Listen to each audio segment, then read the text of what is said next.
Hi, another tutorial. This will be on creating a Google form. All right. If you want to get to your Google Classroom, you should type in classroom.google.com, or you could go to your Google Drive and then find your classroom from there.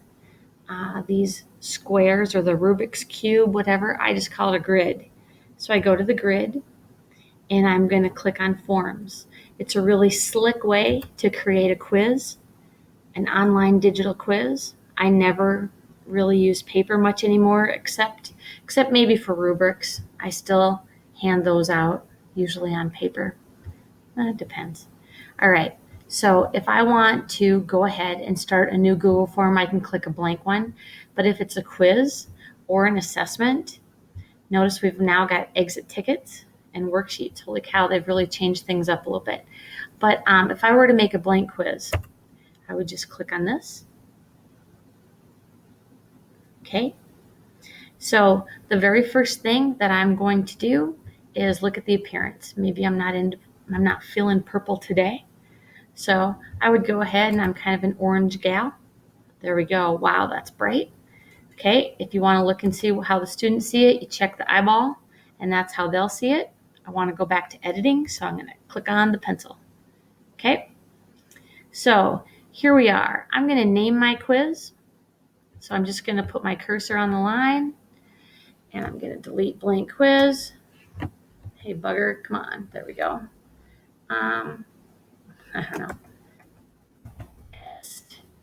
Okay. I know that's so original. Okay. So what I'm going to do for my first question is I'm going to put my cursor there at question, and notice it's in gray, so I don't have to erase it. It's not really there. It's invisible. Anyway, I'm going to go ahead, and my first question is always the same. Name, because even though their email is collected, unless you've memorized everyone's email, it will not have their name on it.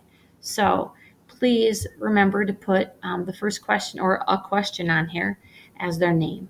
Okay, I'm going to add a question. Simply add the plus sign. And if I were to add a question, I might say,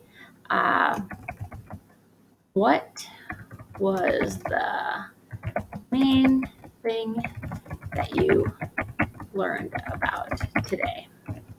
Okay, so granted, maybe that's more of an exit ticket question, but let's say I'm just curious. Now, Google is so smart that it automatically recognized the fact that that's not a multiple choice question, so it automatically changed it for me to paragraph form, which is exactly correct.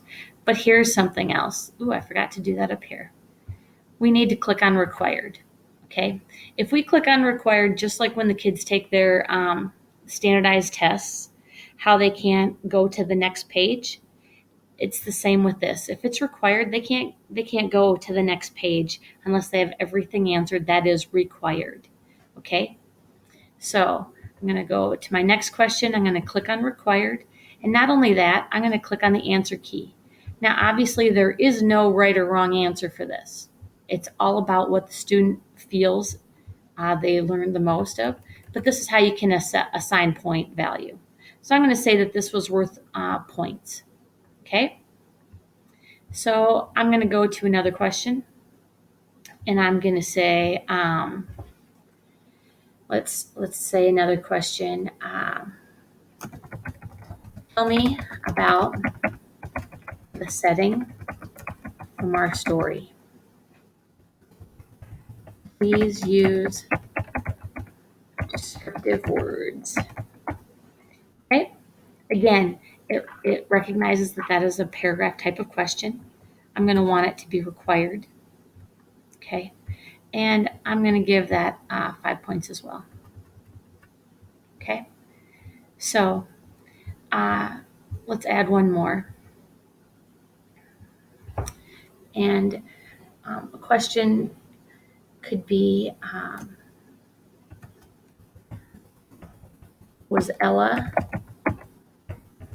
conscious to the fact that Ricardo was crushing on her? Okay, I have no idea who these people are. I just made up a question. But it recognized that this is probably a multiple choice question. Okay, so my option 1, I'm going to type in there, definitely. And my second question is not a clue. Okay, so students would pick one or the other. Really tough, 50-50 chance.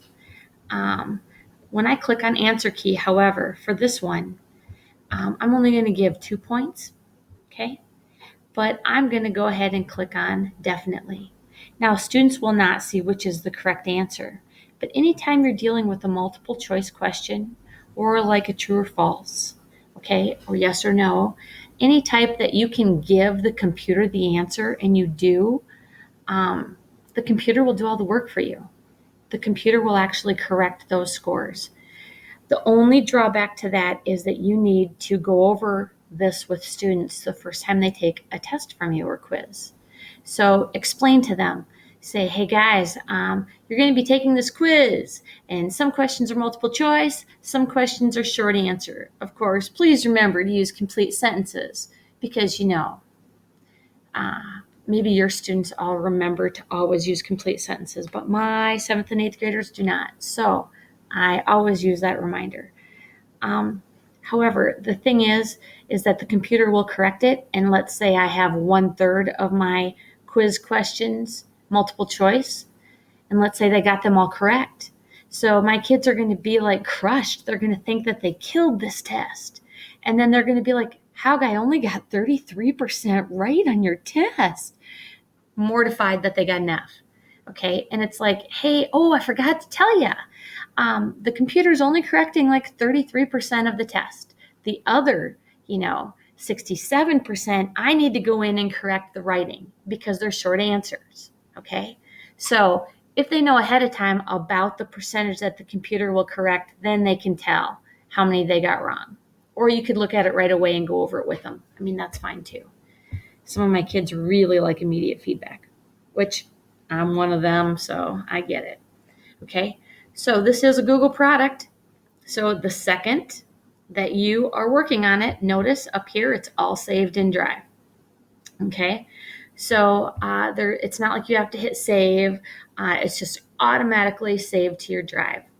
Now, when you want to correct it, okay, that's a whole nother story.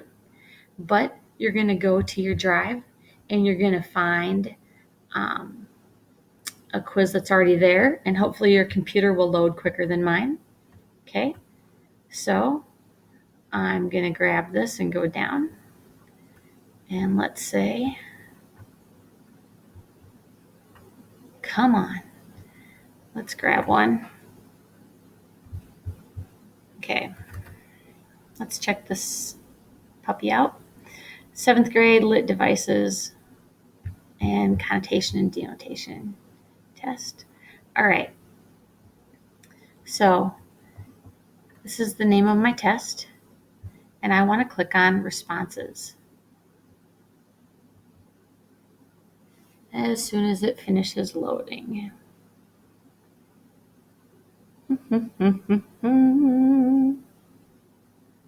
Okay, notice it shows me that I had 38 students that took this test.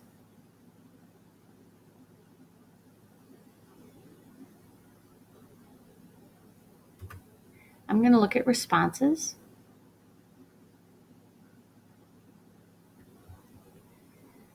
Oh, come on. There we go. Now, I can look at summaries where it gives me an average of how kids did. Okay. Or I can look at it by question. This was a pre-test, I believe. Or I can look at it by the individual.